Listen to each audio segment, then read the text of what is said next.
Hello my anime lovers, what's up and welcome to my channel. जो anime series हम देखने वाले हैं वो है काकीगुरुई, जो रिलीज हुई थी 2017 में एंड अब तक इसके 2 सीजन निकल चुके हैं। काकीगुरुई का मीनिंग होता है गैम्बलिंग और इसको हिंदी में बोले तो जुआ। तो ये एनिमे सीरीज पूरी की पूरी रिवॉल्व करती है गैम्बलिंग और जुए के ऊपर। इस सीरीज में हम काफी अमेजिंग कैरेक्टर से मिलने वाले हैं, तो आपको ये सीरीज काफी पसंद आने वाली है।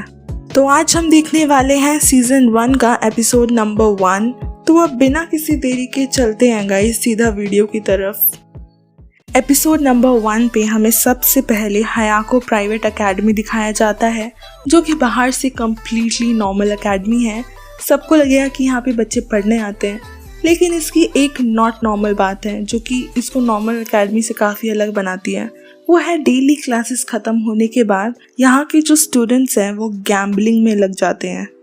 हायाको एकेडमी में पढ़ने वाले स्टूडेंट्स काफ़ी ज़्यादा रिच हैं। उनके रिच होने की वजह से वो लोग उतना ज़्यादा पैसा गैम्बलिंग में लगा पाते हैं, या आप ऐसे भी कह सकते हैं जितना ज़्यादा पैसा उतना ज़्यादा बड़ा जुआ और उतने ज़्यादा जीतने के चांसेस। यहाँ के एनवायरनमेंट में सरवाइव करने के लिए स्टूडेंट्स एक दूसरे को जुए के लिए चैलेंज करते रहते हैं। जो जीतता है उसका तो पैसा डबल, लेकिन जो हारता है उसको हाउस पेट्स बना दिया जाता है। उनको एक नेकलेस मिल जाती है जिस पे लिखा होता है कि वो हाउस पेट्स हैं, यानी कि वो जुए में हार चुके हैं। वो लोग हाउस पेट्स तभी बनते हैं जब वो अपने हारे हुए पैसे सामने वाले को नहीं चुका पाते। अगर वो चुका देते हैं तब तो ठीक है, और अगर नहीं चुका पाते तो वो लोग हाउस पेट बन जाते हैं एंड वहाँ पे हाउस पेट्स को बहुत ज़्यादा बुरी तरीके से ट्रीट किया जाता है, बिल्कुल एक नौकर जैसा। अगले सीन में हमें रोयोटा नाम के एक लड़के को दिखाया जाता है जो मैरी नाम की लड़की से हारने के बाद हाउस पेट बन गया, क्योंकि वो अपना डूबा हुआ पैसा नहीं लौटा पाया। फिर एंट्री होती है युमिको जबामी की, जिसने हायाको एकेडमी में न्यूली एडमिशन लिया होता है। रोयोटा युमिको को एकेडमी का टूर कराने के लिए लेके जाता है। तब वो युमिको से पूछता है कि क्या तुम्हें जुआ खेलना आता है। तब युमिको उससे कहती है कि उसे बस थोड़े बहुत जुए के रूल्स पता है, लेकिन उससे ज़्यादा उसे जुए के बारे में नहीं पता। स्कूल के फर्स्ट डे में ही मैरी सोटामे, जिसने पहले रोयोटा को हराया था, वो युमिको को क्लास के बाद के लिए चैलेंज कर देती है। मैरी का ये चैलेंज सुनकर रोयोटा बहुत ज़्यादा शॉक हो जाता है, क्योंकि मैरी लिटरली बहुत अच्छी जुए की खिलाड़ी थी और वो नहीं चाहता था कि स्कूल के फर्स्ट डे ही युमिको मैरी की हाउस पेट बन जाए। क्लास खत्म होने के बाद मैच स्टार्ट होता है, जिसमें मैरी कहती है कि वो बैलेट रॉक पेपर सीजर खेलेंगे। क्लास के सारे स्टूडेंट्स एक कार्ड पे रॉक यानी कि पत्थर, पेपर यानी कि कागज़ या फिर सीजर यानी कि कैंची का सिंबल ड्रॉ करेंगे और उस कार्ड को एक बैलेट बॉक्स में डाल देंगे, ताकि युमिको और मैरी उन कार्ड्स को ना देख पाए। स्टूडेंट्स के बॉक्स में कार्ड डालने के बाद युमिको एंड मैरी बॉक्स के अंदर से 3-3 कार्ड निकालेंगे, जिसके थ्रू वो लोग रॉक पेपर सीजर खेलेंगे। आपको ये चीज़ पहले से ही पता होगी कि जब किसी जुए को खेला जाता है तो वहाँ पे रियल पैसों का इस्तेमाल नहीं किया जाता, वहाँ पे रियल मनी को कन्वर्ट कर दिया जाता है चिप्स में। और यहाँ पर भी युमिको और मैरी चिप्स से खेलने वाले हैं। एक सिंगल चिप की कीमत 10,000 येन होती है एंड युमिको के पास 120 चिप्स होते हैं इस जुए में लगाने के लिए। और इसके साथ ही फर्स्ट राउंड की शुरुआत होती है, जिसमें युमिको 2 चिप्स लगाती है। अगर उसको हम रियल मनी में कन्वर्ट करें तो 20,000 येन, और फर्स्ट राउंड युमिको जीत जाती है। फर्स्ट राउंड के बाद युमिको कॉन्फिडेंट हो जाती है और वो डायरेक्ट 50 चिप्स यानी कि 500,000 येन दाव पे लगा देती है, और सेकेंड राउंड युमिको हार जाती है।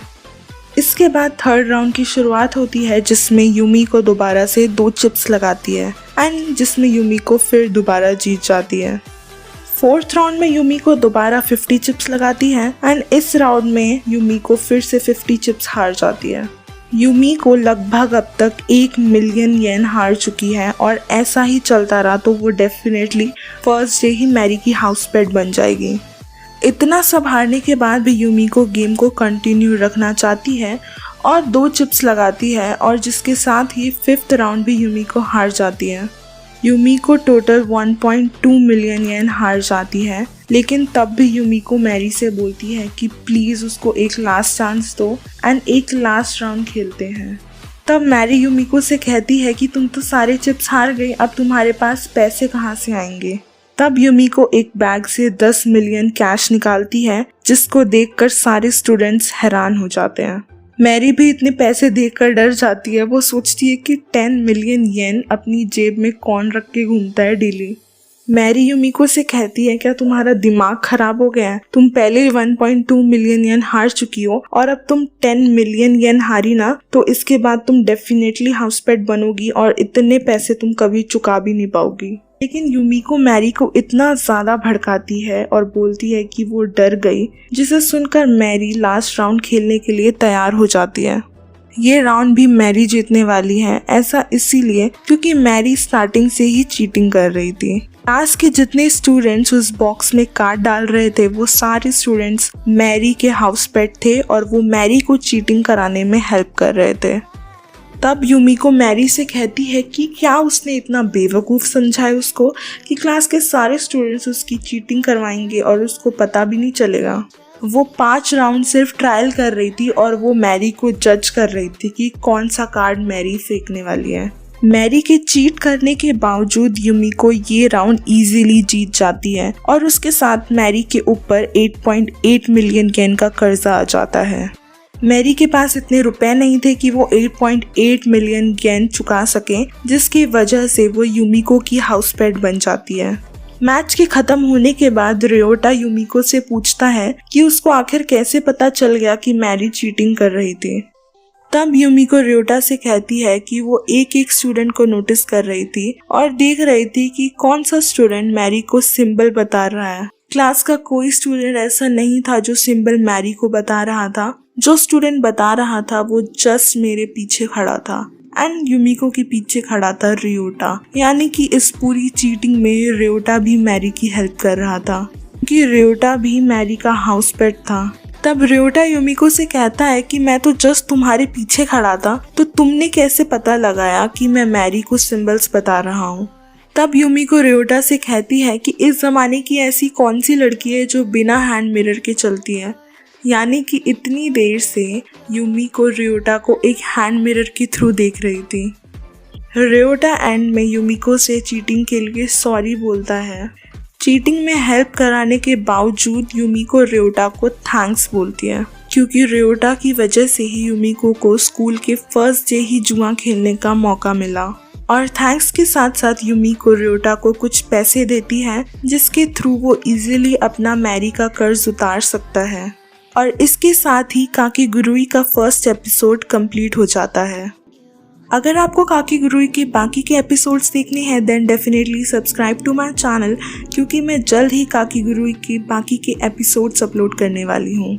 और अगर आपको ये वीडियो पसंद आई है then definitely like, share and also comment करके ज़रूर बताइएगा कि ये वीडियो आप सबको कैसी लगी। तब तक के लिए बाय एंड टेक केयर।